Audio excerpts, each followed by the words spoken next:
Bismillahirrahmanirrahim. Assalamualaikum warahmatullahi wabarakatuh. Alhamdulillah wa kafa wassalatu wassalamu ala nabiyil ladzi istafa min ba'd. Ikhwani rahimani wa rahimakumullah.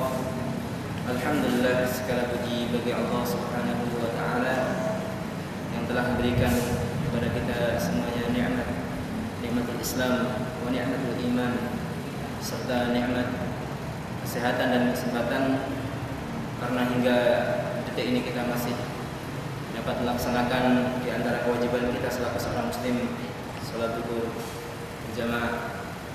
Ikhwani, saudara sekalian, kita sekarang masuk bab baru. Tapi bab ini masih seputar bab tentang sikap ekstrim ataupun sikap berlebih-lebihan dalam ta'zim, penghormatan dan pengagungan para ulama serta kuburan-kuburan orang-orang saleh. Qala al-muallif rahimahullah ta'ala, babun ma jaa'a anna al-ghuluwa fi kuburi salihin yusayyiruha awthanan tu'badu min dunillah. Bab tentang sikap gulu. Dan perlu diketahui bahwa sikap gulu ataupun ekstrim dalam bab ini yang dimaksudkan adalah gulu fil ifrat. Gulu dalam artian berlebihan. Karena al-gulu yang qasim ila qismain, karena sikap gulu ataupun ekstrim pada dasarnya dibagi menjadi dua. Gulu ekstrim dalam artian berlebih-lebihan, kemudian yang kedua adalah gulu ekstrim dalam artian rendah, meremehkan. Dan dalam bab ini yang dimaksudkan adalah al-ghulu fil ifrat, yaitu gulu ekstrim dalam pengagungan, dalam sisi berlebih di dalam sikap ataupun berbuat. Majaa al-ghulu fi kuburis shalihin, yaitu gulu ekstrim berlebih-lebihan dalam pengagungan kuburan orang-orang soleh akan menjadikan kuburan tersebut awsanan, yaitu berhala, tu'badu min dunillah, yang disembah selain Allah Subhanahu wa taala. Al-muallif, pengarang kitab ini, Syekh Muhammad Ibnu Abdul Wahhab rahimahullah taala, menginginkan 4 hal minimal.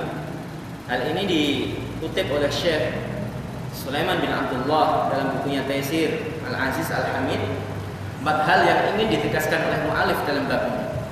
Yang pertama adalah at-tahdhir minal ghulu fis shalihin au kuburis shalihin, yaitu peringatan keras terhadap orang-orang yang gulu terhadap orang-orang soleh ataupun gulu terhadap kuburan-kuburannya. Kemudian yang kedua, annal ghulu fi hadzal qabri ya'udu ila ibadatiha. Kemudian yang kedua, beliau ingin berikan penjelasan bahwa sikap gulu tersebut akan mengarah kepada peribadahan. Sikap gulu yang keluar dari bingkai syar'i dan aturannya, khususnya terhadap asar-asar ataupun kuburan orang saleh, itu akan menjadi apa? Akan menjadikan dia itu wasilah kepada ibadah selain Allah Subhanahu wa taala. Kemudian yang ketiga, anna kuburas salihina idza ubidat sumiyat awsana. Kuburan orang-orang saleh ketika disembah, ketika diibadahi, maka dia disebut berhala. Walaupun disebut kuburan atau disebut apapun namanya, perubahan nama tidak akan merubah statusnya.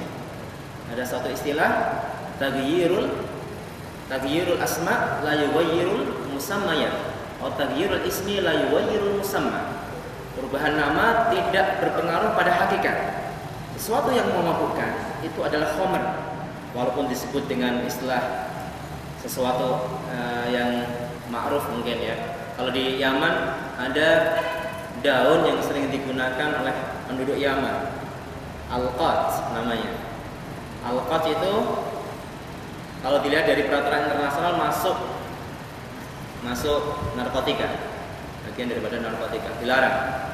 Tapi karena ada perbedaan pendapat di sana sehingga masih banyak penduduk Yaman menggunakannya. Kasus yang kita lihat di Indonesia beberapa bulan yang lalu, ada artis yang menggunakan dengan istilah teh Arab. Tapi itu mukhadir, bikin orang fly. Kalau orang mengkonsumsinya, jadi dikunyah dan disimpan di pipi, airnya ditelan, itu akan fly. Dan ada beberapa jenis, ada qat yang untuk menguatkan hubungan suami istri, ada al-qat yang untuk supaya orang rajin, jadi bisa konsentrasi menghafal, ada juga seperti itu. Tapi para ulama ahlu sunnah kebanyakan mereka mengharamkan qat ini. Bahkan undang-undang internasional mengharamkan, tidak memperbolehkan. Ketika antum bawa barang seperti al-qat di bandara, ketangkap bisa kena 3 tahun minimal. Dan di Indonesia sudah mulai masuk. Kalau orang-orang Indonesia sudah kena seperti al-qat ini, sudah nggak akan maju. Orang play terus ininya. Disebut teh Arab, mau disebut teh Arab, mau disebut teh Indonesia, mau disebut teh apapun, tapi itu mukhadir, memabukkan, dan itu haram. Seperti itu pula kuburan, mau disebut kuburan atau apapun, kalau itu disembah selain Allah Subhanahu wa taala, maka itu disebut awsana, yaitu berhala yang disembah selain Allah Subhanahu wa taala. Kemudian yang keempat adalah al-illah, yaitu alasan kenapa diharamkan membangun masjid di atas kuburan. Karena masjid yang dibangun di atas kuburan adalah merupakan wasilatun al-dzari'ah, yaitu wasilah ataupun jalan menuju kesyirikan. Maka hal itu dilarang. Yang hadis-hadis tersebut sudah kita baca pada pertemuan-pertemuan sebelumnya, dan insya Allah akan kita lihat hadis-hadis berikutnya yang memiliki korelasi ataupun tanasub dengan bab-bab sebelumnya. Ikhwani rahimani wa rahimakumullah. Qala al-mu'allif rawa Malikun fil Muwatta. Imam Malik rahimahullah taala meriwayatkan dalam Al-Muwatta, kitab Al-Muwatta karya Imam Malik. Ini bisa disebut kitab hadis dan sekaligus bisa disebut kitab fikih. Kitab fikih yang berdasarkan riwayat-riwayat hadis. Kitab Al-Muwatta memiliki banyak keutamaan, diantaranya adalah jumlah ruwatnya lebih sedikit daripada kitab-kitab yang lain, sampai kitab Bukhari sekalipun. Jumlah ruwat yang sampai kepada Rasulullah SAW lebih sedikit karena beliau merupakan generasi sebelum para imam hadis yang lain seperti Imam Bukhari dan Imam Muslim. Walaupun sanad dulu itu bukan hanya dilihat dari jumlah rijalnya, tapi juga dilihat kesahihan jalur periwayatannya. Tapi kalau dilihat dari sisi jumlah ruwatnya, jumlah ruwat yang ada pada kitab Muwatta, hadis-hadis dalam kitab Muwatta lebih sedikit. Dan ketika rijal ataupun ruwat dalam satu hadis itu sedikit, maka ihtimal kemungkinan salah itu sedikit. Ini salah satu keutamaan yang dimiliki oleh Al-Muwatta, kitab karya Imam Darul Hijrah, yaitu Imam Kota Madinah, Imam Malik rahimahullah taala. Anna Rasulullah sallallahu alaihi wasallam qala, sesungguhnya Rasulullah sallallahu alaihi wasallam bersabda, Allahumma, ya Allah. Allahumma, kalau dilihat dari sisi nahwunya, Allahumma, Allah adalah merupakan munada yang diseru, munada yang diseru mabni ala dhammi fi mahalli raf. Sedangkan mim yang terletak setelah Allah itu adalah mim merupakan iwad, ganti dari huruf nida, aslinya ya Allah. Mim sebagai ganti huruf nida ya al-mahdhufah yang hilang, dan diletakkan mim setelah lafzul jalalah adalah merupakan penghormatan ataupun ta'zim dengan lafaz al-jalalah. Lafzul jalalah didahulukan sebelum huruf apapun, sehingga disebut Allahumma, maknanya ya Allah. Allahumma la taj'al qabri wasanan yu'bad.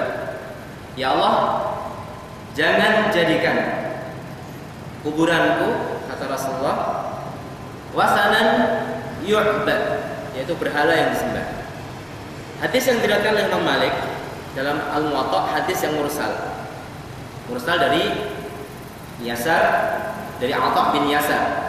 Akan tapi hadis ini didapatkan tersambung pada Musnad Imam Ahmad dari sahabat Abu Hurairah radhiyallahu anhu, dan hadis tersebut disahihkan oleh Imam Al-Albani. Jadi tidak masalah. Pada satu tempat hadisnya mursal, dan hadis mursal termasuk hadis yang terputus dan tidak bisa digunakan hujjah. Tapi ternyata didapatkan di tempat lain, yaitu di Musnad Imam Ahmad, hadis tersebut mausul, bersambung dari sahabat Abu Hurairah radhiyallahu anhu dan disahihkan oleh Imam Al-Albani. Allahumma la taj'al, yaitu Rasulullah berdoa minta pada Allah, yang secara dasarnya lafaz yang digunakan adalah nahi, la taj'al, jangan jadikan. Tapi ketika amr, perintah ataupun larangan ditujukan kepada Allah, maknanya bukan amr dan nahi, tapi maknanya adalah doa. Seperti kita minta pada Allah, ya Allah berikan, bukan kita merintah Allah. Maksudnya di situ setiap perintah dan larangan yang kita tujukan kepada Allah adalah doa. Ya Allah berikan aku seperti ini, bukan merintah Allah tapi berdoa meminta. Seperti itu harus dipahami. Allahumma la taj'al qabri wasanan yu'bad, ya Allah jangan jadikan kuburanku sebagai berhala yang disembah. Apakah doa Rasulullah SAW ini diijabahi oleh Allah? Ibnu Qayyim rahimahullah taala menyebutkan dalam An-Nuniyah bahwa doa Rasulullah SAW dikabulkan oleh Allah Subhanahu Wa Taala sampai sekarang. Orang-orang yang ingin tabaruk langsung kepada kuburan Rasulullah tidak mungkin sampai, karena dibatasi dengan 3 dinding berada di samping kiri arah kiblat, dan orang-orang tidak bisa langsung menjamah kuburan Rasulullah SAW. Dan ini ada satu bukti doa Rasulullah SAW dalam hal ini terpenuhi. Walaupun tidak semua doa para nabi itu terpenuhi, ada sebagian diijabahi, ada yang tidak diijabahi. Hal itu ada beberapa contoh hadis yang menjelaskan tentang hal tersebut. Tapi doa Rasulullah SAW tentang hal ini disebutkan oleh Ibnu Qayyim dalam An-Nuniyah, termasuk doa yang diijabahi oleh Allah Subhanahu wa taala. Ishtadda ghadabullahi ala qaumin ittakhadhu qubur anbiya'ihim masajid. Rasulullah menjelaskan ishtadda, sungguh luar biasa, ghadabullah, Allah sangat marah terhadap satu kaum yang menjadikan kuburan para nabi mereka sebagai masjid. Ini maksud daripada Rasulullah SAW. Jadi Rasulullah mengabarkan tentang umat-umat dahulu yang menjadikan kuburan para nabi mereka sebagai berhala yang disembah, tempat ibadah. Dan Rasulullah tidak menginginkan umat Muhammad, umat beliau mengikuti jejak orang-orang dahulu. Ini intinya. Dan didahului dengan ancaman dari Rasulullah, pengabaran bahwa Allah sangat murka terhadap mereka. Dan murka, ghadab, ini adalah merupakan sifat yang sesuai dengan keagungan Allah Subhanahu wa taala. Kita tetapkan seperti nas yang ada. Ghadab, ghadab. Sudah, ghadab adalah marah. Marah apa itu marah? Ya sudah, marah itu marah. Kadang-kadang satu kata tidak bisa ditafsirkan kecuali kata tersebut yang menafsirkan. Orang-orang yang terlalu tenggelam dalam ilmu kalam, mereka sering menafsirkan sesuatu dengan suatu tafsiran yang pelik, susah. Tidur, apa itu tidur? Tidur adalah berhentinya aktivitas otak diikuti dengan terpejamnya mata. Ada orang yang nggak terpejam tidurnya. Kaidahnya, makanya takrifnya, definisinya kurang lengkap. Kemudian buat definisi lagi yang betul-betul jami' mani, yang mencakup semua definisi daripada tidur dan mengeluarkan hal-hal yang tidak masuk definisi, yang istilah para ulama al-jami' al-mani. Susah. Maka kita katakan bahwa kadang-kadang ada suatu kalimat yang tidak bisa ditafsirkan kecuali kalimat tersebut yang menafsirkan. Misalnya antum-antum, apa itu cinta? Ya, cinta adalah cinta. Tidak ada yang dapat menafsirkan cinta kecuali kalimat cinta itu sendiri. Kan gitu. Terus kemudian senyum. Masya Allah. Abas. Seperti itu ya. Ghadab adalah marah, Allah adalah marah. Sebagian orang yang menakwilkan sifat-sifat Allah mengatakan bahwa ghadab adalah iradatul intiqam, keinginan Allah untuk membalas ataupun mengadab. Dan ini tidak pas. Dalam satu firman Allah Subhanahu wa taala surat Az-Zukhruf ayat 55, Allah mengatakan falamma asafuna taqamna minhum. Ketika mereka membuat kami marah, asafuna ma'nahu aghdabuna.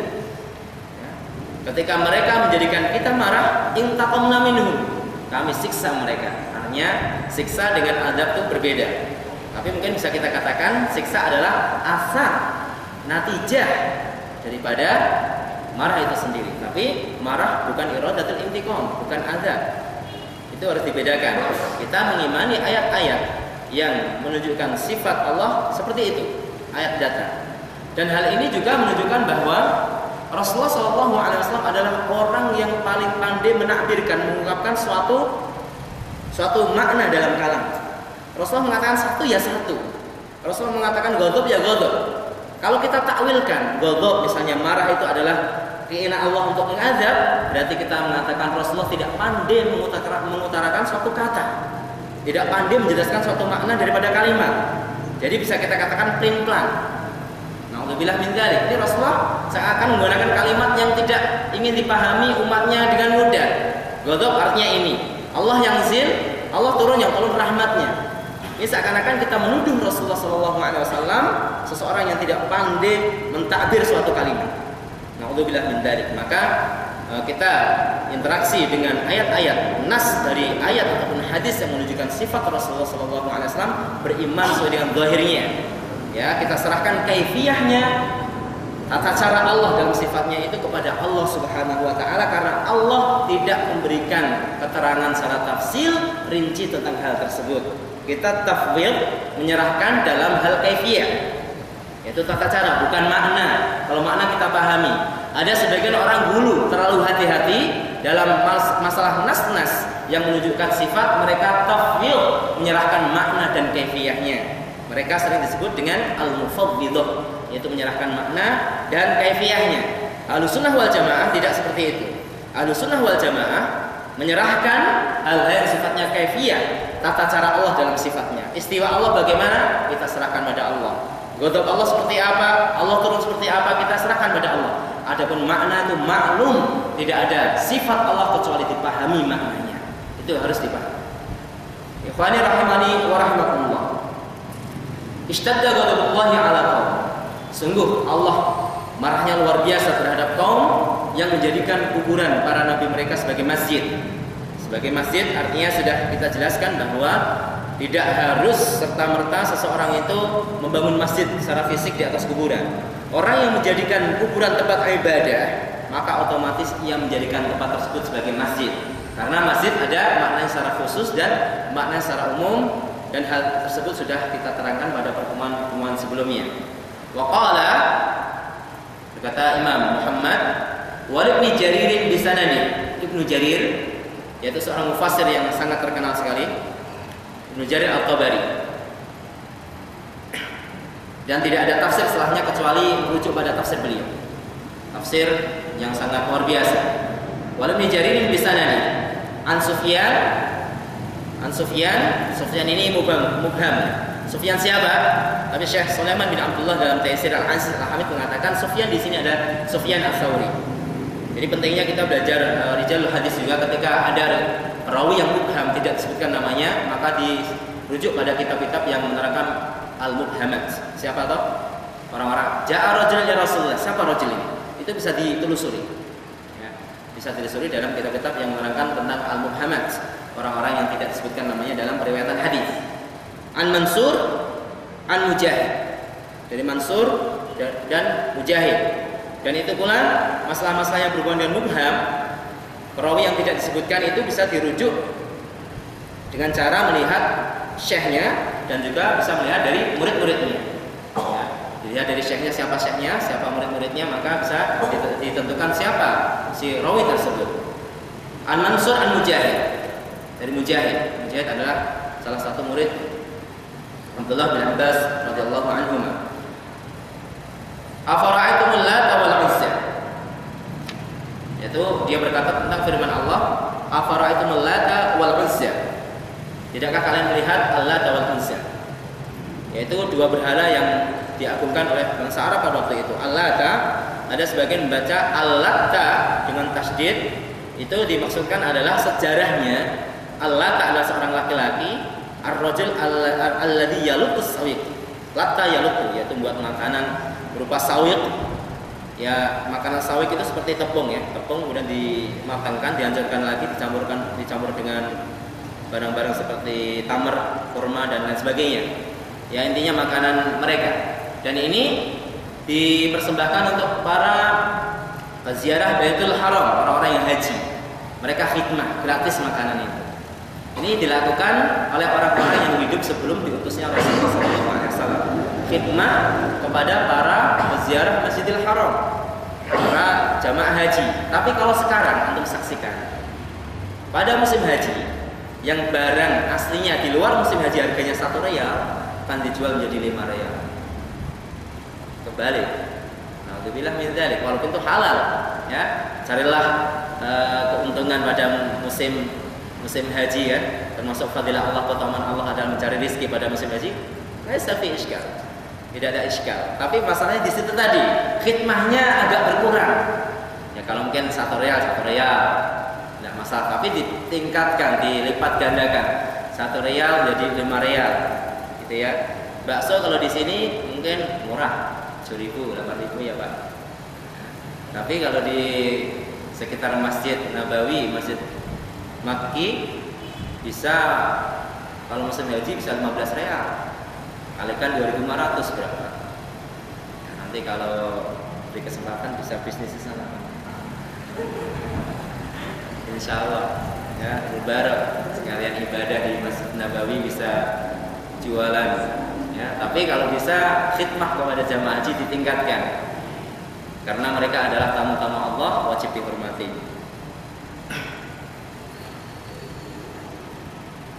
Al-Lata wal Uzza, ada sebagian juga mengatakan bahwa Al-Lata adalah pecahan dari kalimat ilah, kemudian Al-Uzza pecahan dari kalimat Al-Aziz, dan menggunakan pecahan nama-nama Allah untuk nama berhala termasuk ilhad, yaitu menentang Allah Subhanahu wa taala, dan ini dilarang.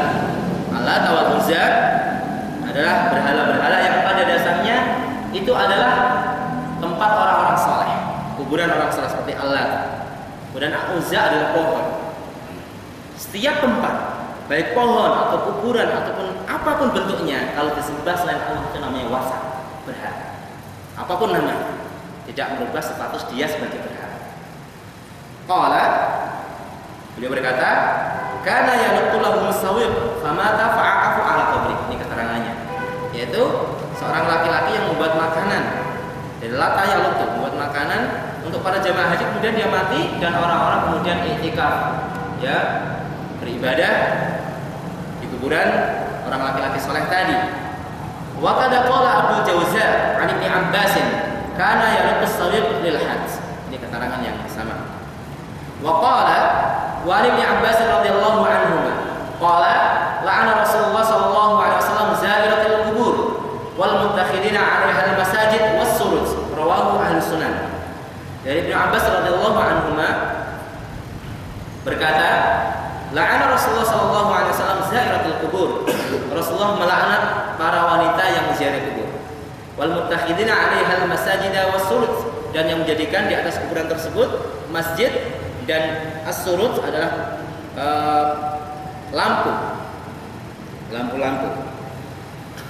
Dari hadis ini sebagian ulama mengatakan bahwa ziarah kubur itu hukumnya haram bagi para wanita. Sebagian ulama mengatakan seperti itu. Syekh Muhammad Al-Utsaimin dalam kitab Al-Qaul Mufid menjelaskan setidaknya ada 4 pendapat dalam hal ini. Ada yang mengatakan yang pertama bahwa ziarah kubur bagi perempuan adalah haram mutlak berdasarkan hadis yang kita sebutkan tadi. Walaupun hadis yang kita sebutkan adalah dhaif, tapi ada lafaz yang sahih, yaitu dengan menggunakan lafaz zawarat. Zawarat adalah sighah mubalaghah yang artinya adalah banyak. Baik banyak itu maksudnya banyak perbuatannya ataupun banyak pelakunya. Tidak bisa didisatukan dari salah satu dari keduanya, tapi maknanya mengandung 2 kemungkinan. Banyak pelakunya ataupun banyak perbuatannya. Satu orang tapi sering berziarah kubur, ataupun ziarah kubur dilakukan bareng-bareng banyak oleh para perempuan. Maknanya mencakup keduanya. Yang pertama adalah haram. Kemudian yang kedua adalah makruh. Makruh. Sebagian ulama menisbatkan bahwa hukum ziarah untuk perempuan adalah makruh menurut pendapat jumhur, tidak sampai derajat haram. Tapi Syekh Muhammad Al-Utsaimin nanti cenderung pada pendapat yang pertama. Mafi muskilah, itu perbedaan para ulama, orang-orang alim yang tahu ilah dan sebabnya. Orang yang berpendapat makruh itu berdalil dengan hadis Ummu Atiyah ketika dia dilarang untuk mengikuti jenazah, tapi pelarangannya itu tidak kuat, ya, tidak kuat, maka hukumnya adalah makruh. Kemudian pendapat yang ketiga adalah boleh bagi seorang perempuan berziarah. Hal itu didasarkan pada suatu hadis, yang diriwayatkan oleh Imam Muslim tentang seorang perempuan yang menangis di atas kuburan. Kemudian diingatkan oleh Rasulullah sallallahu alaihi wasallam, ittaqillah wasbiri, takutlah kepada Allah dan sabar. Dan perempuan itu nggak tahu kalau yang memperingatkan dia adalah Rasulullah Shallallahu Alaihi Wasallam, diabaikan. Kemudian dikabarkan bahwa dia adalah Rasulullah. Kemudian dia dikejar, ya Rasulullah maaf Rasulullah sudah terlambat misalnya berarti. As-sabru inda sadamatil ula, kata Rasulullah. Sabar itu adalah ketika terjadi pada awal musibah. Itulah sabar yang paling utama. Karena musibah langsung sabar. Bukan kemudian hari baru berpikir, yaitu sabar pula, tapi sabar yang memiliki keutamaan yang rendah. Kesabaran adalah ketika awal musibah menimpa Anda. Ya, kesandung langsung ya, ini ujian. Bukan kesandung ini kurang ajar ini udah dikasih obat merah atau apa baru ya sabar. Sabar Anda terlambat, Mas.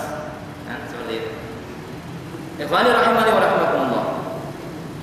Kemudian juga mereka berdalil dengan hadis tentang Rasulullah mengajarkan pada Aisyah, hadis yang sangat panjang, ketika lewat di suatu kuburan dengan doa tertentu yang diajarkan Rasulullah. Ini sebagai dalil bolehnya ziarah seorang perempuan ke kuburan. Kemudian yang keempat adalah ziarah adalah sunnah seperti laki-laki, berdasarkan hadis tentang Aisyah yang menziarahi saudaranya Abdurrahman bin Abu Bakar. Syekh Muhammad Al-Utsaimin merajihkan pendapat yang pertama dengan beberapa alasan yang bisa antum merujuk dalam kitab Al-Qaul Mufid. Ya, beliau merajihkan pendapat yang pertama bahwa ziarah itu hukumnya haram bagi perempuan. Walaupun kita tidak bisa pungkiri bahwa sebagian ulama mengatakan bahwa ziarah hukumnya makruh bagi perempuan. Itu ada perbedaan di antara para ulama. Tapi minimal saya belum mendapatkan seorang ulama yang mengatakan rojihnya adalah sunnah, tidak. Ya, minimal adalah makruh. Jadi dalam kondisi tertentu mungkin bisa mengambil pendapat yang makruh karena nggak pernah berjumpa dengan saudaranya, jauh dari kota, ya, luar, pulang ke rumah karena ada musibah, mungkin ziarah ke saudaranya. Ini mungkin bisa mengambil pendapat yang makruh. Ya, tapi tidak lantas dia meyakinkan hal itu sunnah dan sebagainya. Untuk hati-hati supaya apa? Seorang itu tidak terjerumus pada suatu kesyirikan, karena khususnya para perempuan itu beda dengan laki-laki. Mereka memiliki altifiyah, jadi memiliki suatu perasaan yang lebih lembut, yang menangis niyaha. Dan orang-orang yang mengatakan bahwa ziarah itu makruh bagi seorang perempuan, mereka juga memberikan takyid, yaitu ikatan. Ya, selama tidak ada ratapan yang ratapan tersebut menafikan kesabaran dari takdir Allah, maka makruh. Kalau ada ratapan hukumnya haram, seperti hukum yang lain, yaitu maksudnya ulama yang mengatakan haram tadi.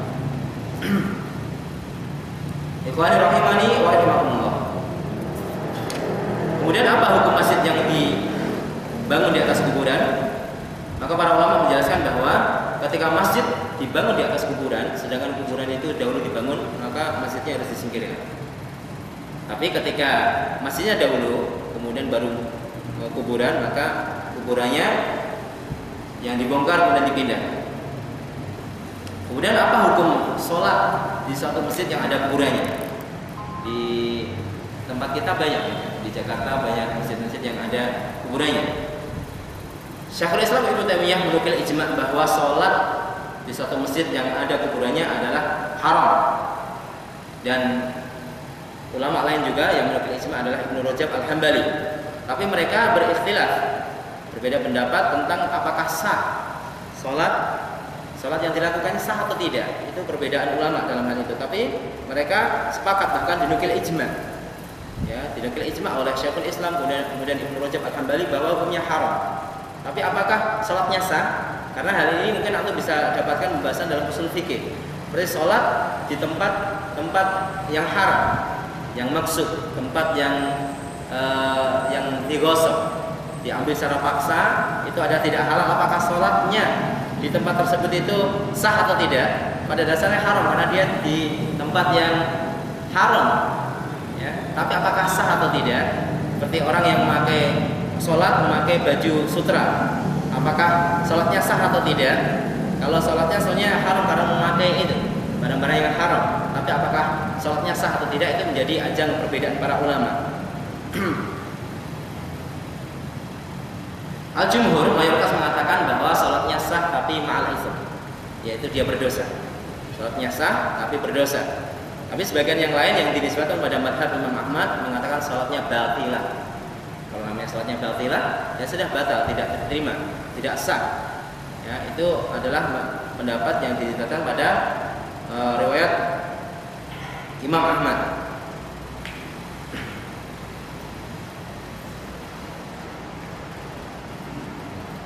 Ikhwani rahimani wa rahmatullah, ada beberapa pembahasan yang harus dibahas yang berhubungan dengan bab ini, tapi mungkin saya cukupkan dahulu. Semoga memberikan kita manfaat dan memberikan tambahan pemahaman. Dan intinya bahwa kita harus hati-hati dan menghati-hatikan masyarakat. Jangan sampai pengagungan mereka terhadap kuburan di luar batas syar'i, ya, menjadikan mereka menyekutukan Allah Subhanahu wa taala. Kita seorang muslim menghormati kuburan dengan semestinya, tidak boleh duduk di atasnya, tidak boleh lewat di tengah-tengah kuburan, sela-sela kuburan dengan sandal ataupun sepatu. Itu adalah dalam rangka menghormati kuburan dan itu ada nas syar'inya. Tapi kalau sudah berlebih, maka akan menimbulkan ekstrim, perbuatan hulu, pengagungan yang di luar batas syar'i, dan itu merupakan wasilah dari'ah, yaitu jalan menuju kesyirikan. Wallahu a'lam bishawab. Aku qouli hadza billahi taufiq wal hidayah. Assalamualaikum warahmatullahi wabarakatuh.